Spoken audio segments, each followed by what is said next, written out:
They are an honorable family. You will be happy marrying him, trust me. I trust you. These were your grandmother's. She wanted you to have them. Grandma's earrings are so beautiful. I'll wear them on my way. When priest will ask for marrying him, I'll say, yes, I do. Yes, I do. Welcome back. It's so good to see you. Yeah, hi. I need to handle this.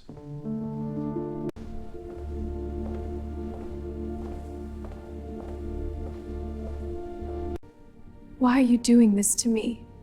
I'm your wife. The girl at the altar was smiling so wide her jaw ached. She was 18 years old, standing in a small Baptist church on the south side of Atlanta, wearing a white dress she had sewn the sleeves onto herself. Her name was Willa Grady. She had borrowed her grandmother's pearl earrings. She had practiced her vows in front of a bathroom mirror for 2 straight weeks. She cried anyway when the moment came. She said, "I do," and meant it with every soft, trusting corner of her heart. The man across from her did not cry. He did not smile. He said, "I do," the way a man signs a document he has already read twice. His name was Reed Holloway. He was 39 years old.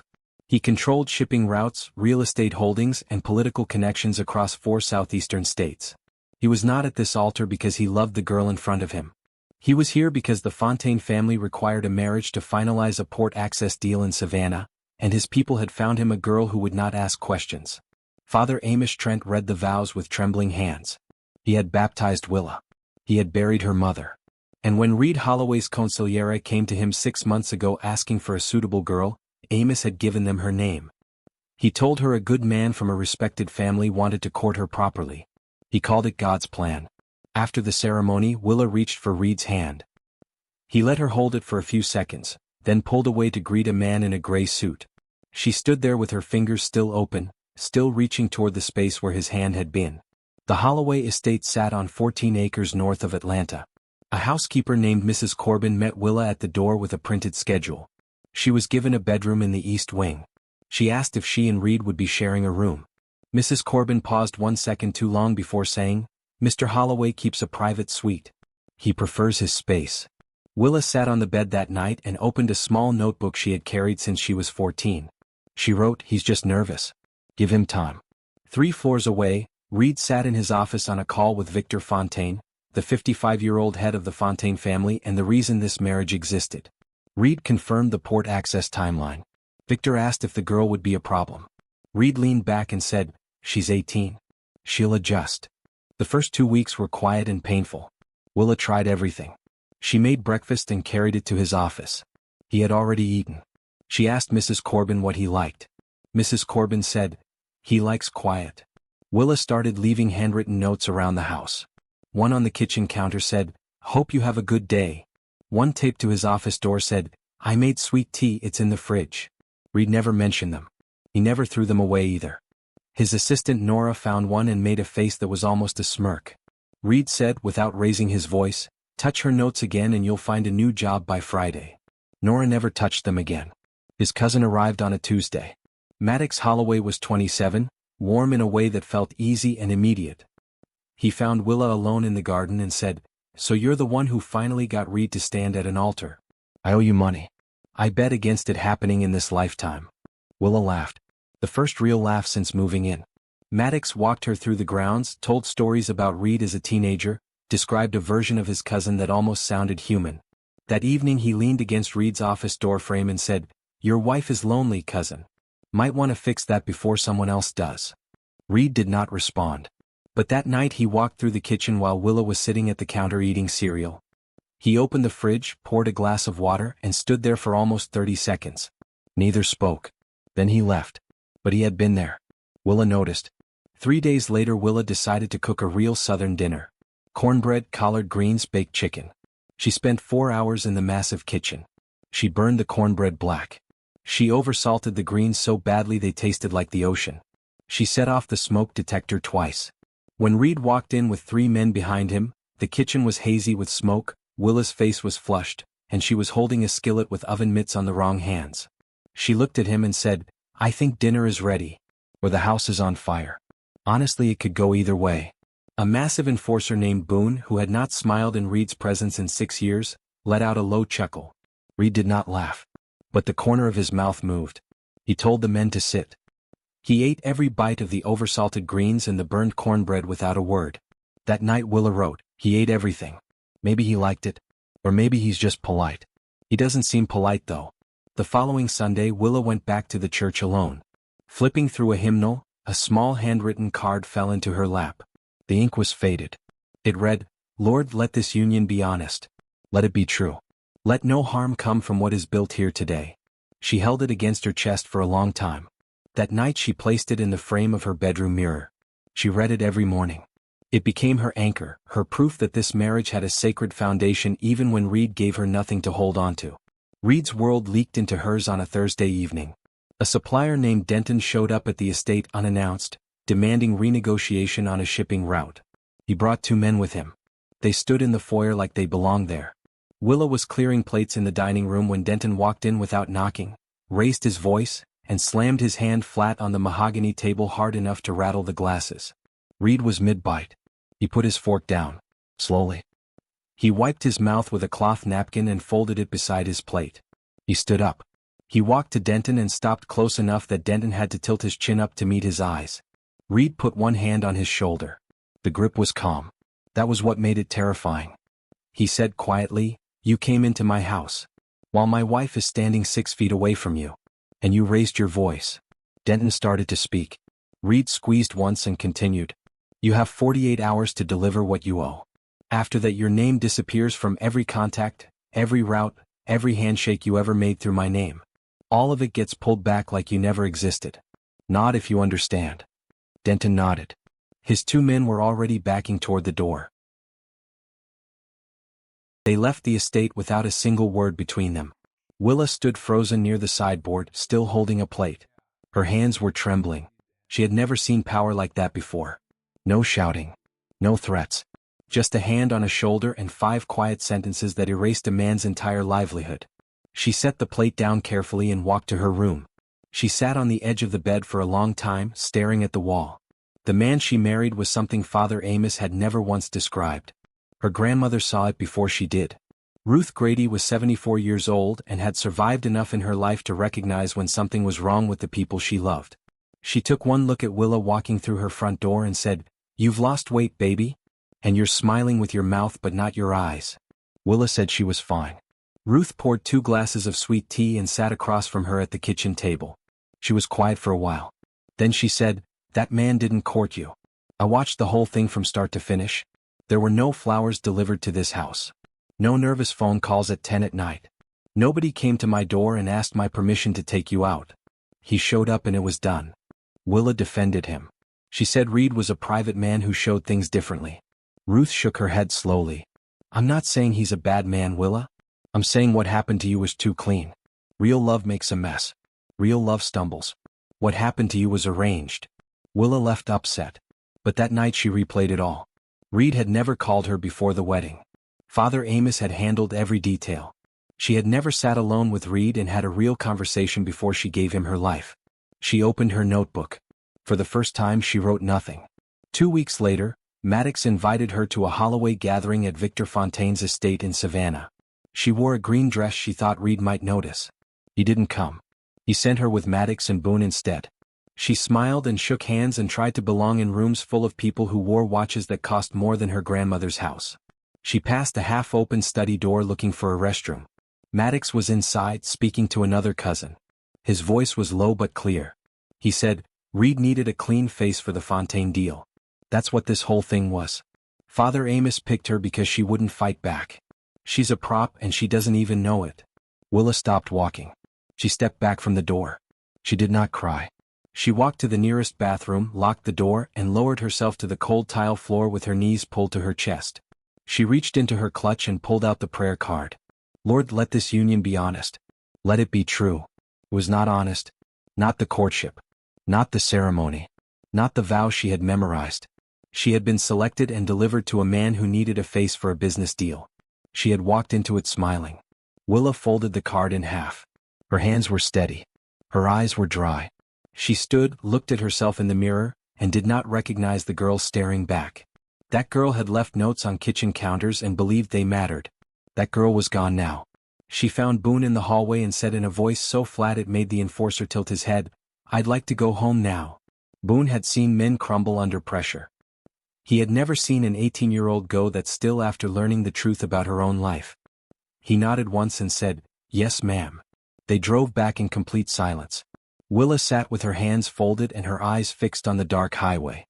She carried that silence into the estate, up the stairs, and into her bedroom where she closed the door for the first time since moving in. On the other side of the house, Reed sat reviewing contracts. He did not know the girl he married for power had just discovered everything. He did not know her silence was about to become the most unsettling thing he had ever faced. He did not know that losing her was going to cost him something no territory or alliance could ever replace. He would learn soon enough. Willa stopped leaving notes. That was the first thing Reed noticed. The kitchen counter was bare in the mornings. His office door had nothing taped to it. The sweet tea ran out and nobody made more. She moved through the house the same way she always had, but something behind her eyes was missing. She ate dinner in her room. She kept her bedroom door closed. Mrs. Corbin noticed on the second day. Boone noticed on the third. Reed noticed when he walked into the kitchen on a Wednesday evening and found it dark and empty. He opened the drawer beside the stove where he had been keeping every note she ever wrote. 14 of them, folded neatly in a stack arranged by date. He picked up the first one.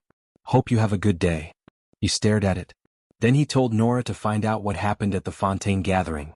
Nora made 3 calls and got the answer. Maddox had been overheard. Willa had been standing outside the door. Reed thanked her, closed his office, and canceled every meeting for the rest of the day. 3 days of silence passed before Willa knocked on his office door. She did not wait for permission. She walked in and stood in front of his desk. She was wearing a plain gray sweater and jeans. Her hair was pulled back. She was not crying. She was holding the prayer card in her right hand. She said, "Did you choose me, Reed? Or did someone hand me to you like a package?" He could have lied. He was built for it. He had spent 2 decades constructing walls made of half-truths and careful omissions. But something about the way she stood there, 18 years old and completely still, made the lie feel heavier than anything he had ever carried. He said, "Father Amos suggested you." The marriage was part of a political arrangement with the Fontaine family to secure port access in Savannah. Willa nodded once. Slowly. She said, "I practiced my vows in front of a mirror for 2 weeks. I borrowed my grandmother's earrings because my mother wore them on her wedding day. I cried at that altar because I thought God had answered every prayer I ever whispered in that church." She placed the prayer card on his desk. "This was in the hymnal at our church. I thought someone wrote it for us. They didn't. Nobody wrote anything for us. Nobody meant any of it." She turned and walked out. She did not slam the door. She closed it with a soft click that was somehow worse. Reed sat motionless. He picked up the prayer card. "Lord, let this union be honest. Let it be true." His jaw tightened until the muscle in his cheek twitched. For the first time in 20 years of running an empire built on control, Reed Holloway did not know what to do next. He drove to Father Amos's church that same night. He walked in during evening Bible study. 12 people sat in folding chairs and every one of them recognized him. The room went still. Reed walked past all of them straight to the front where Amos stood with an open Bible. He stopped 2 feet away and spoke quietly enough that only Amos could hear. "You stood in front of God and married us. You let that girl believe she was loved.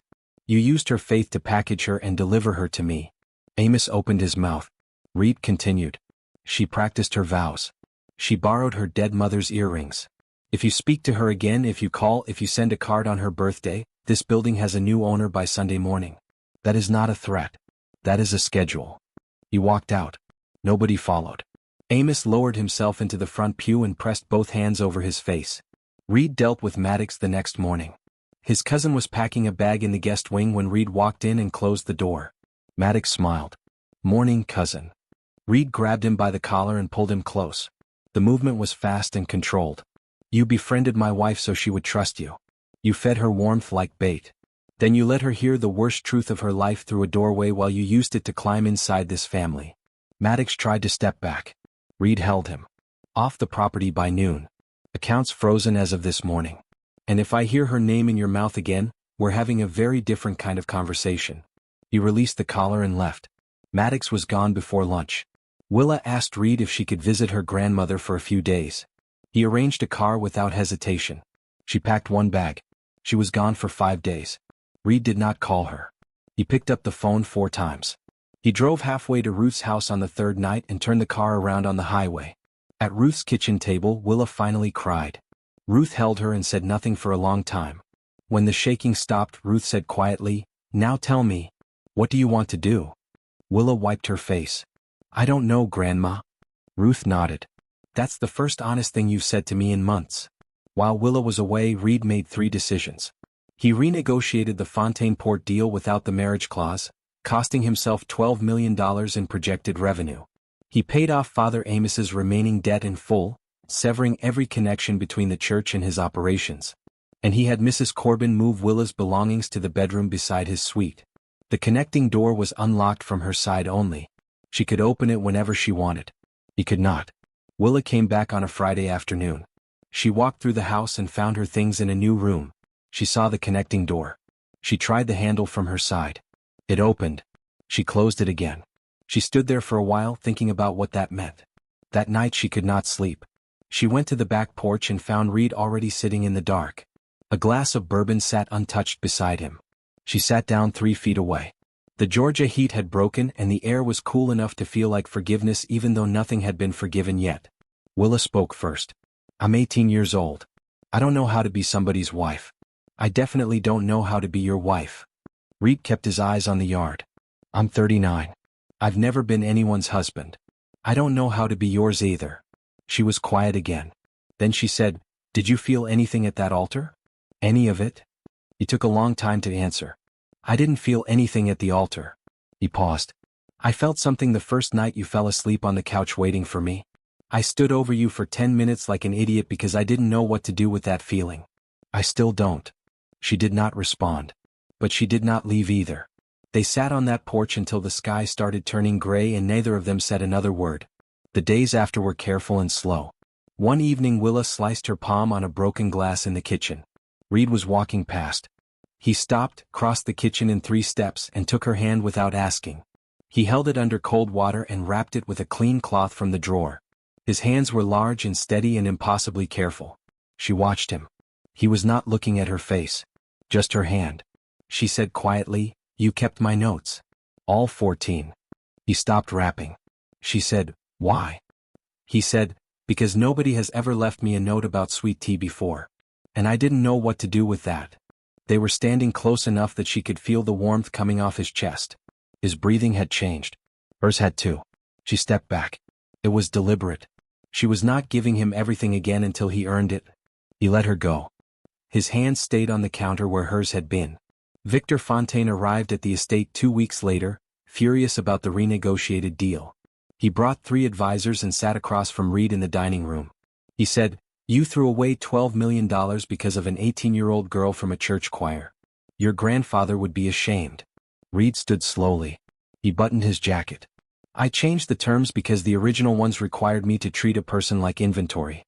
I don't do that anymore." Fontaine said the alliance was finished. Reed looked at him and said, "Then it's finished. I'll find another port Victor. I won't find another her." Fontaine cursed, stood and walked out with his men. Reed's people exchanged glances across the table. Nobody spoke. Boone walked to the kitchen afterward. Willa was standing near the window holding a glass of water. Boone said, "He just lost $12 million in a port deal he spent 2 years building." He didn't blink once. Willa's eyes filled. She set the glass down and pressed her hand over her mouth. It was the first time she had let herself feel anything since the night in Savannah. That night Willa opened the connecting door from her side. She walked into Reed's room. He was sitting on the edge of his bed, still wearing the jacket from the Fontaine meeting. The prayer card was in his inside pocket. She could see the edge of it. She stood in the doorway and said, "I'm not staying because you gave up a deal. I'm staying because you moved my things closer and gave me the only key. You put the choice in my hands. Nobody has ever done that for me before." Reed looked at her. He did not speak. She walked to him and pulled the prayer card from his jacket pocket. She unfolded it and read it aloud. "Lord, let this union be honest. Let it be true. Let no harm come from what is built here today." She said, "It wasn't true before. I want to make it true now. But you have to let me choose it this time. All of it. On my terms." He nodded. She sat beside him on the bed. Not touching. Just beside him. Close enough that their shoulders almost met. They stayed like that while the house settled around them and the night pressed against the windows. Sunday morning. Willa was in the kitchen making scrambled eggs. Reed walked in still half asleep, which was something she had never seen before. He poured 2 cups of coffee without asking. He put one in front of her. She picked it up, took a sip and looked at him. You put sugar in mine. He leaned against the counter. You use 2 spoonfuls. You stir it 11 times. You always hold the cup with both hands. She stared at him. You counted how many times I stir my coffee? He said, I notice everything you do, Willa. I just spent a very long time pretending I didn't. She smiled. Small. Quiet. The kind that starts in the chest before it reaches the mouth. On the kitchen windowsill, the prayer card sat inside a small wooden frame Reed had made while she was at her grandmother's house. The ink was faded but the words were clear in the morning light. Lord, let this union be honest. Let it be true. This time both of them believed it. Not because a priest told them to. Because they chose to. If you enjoy these stories, please take a moment to subscribe to the channel. It really helps more than you might think.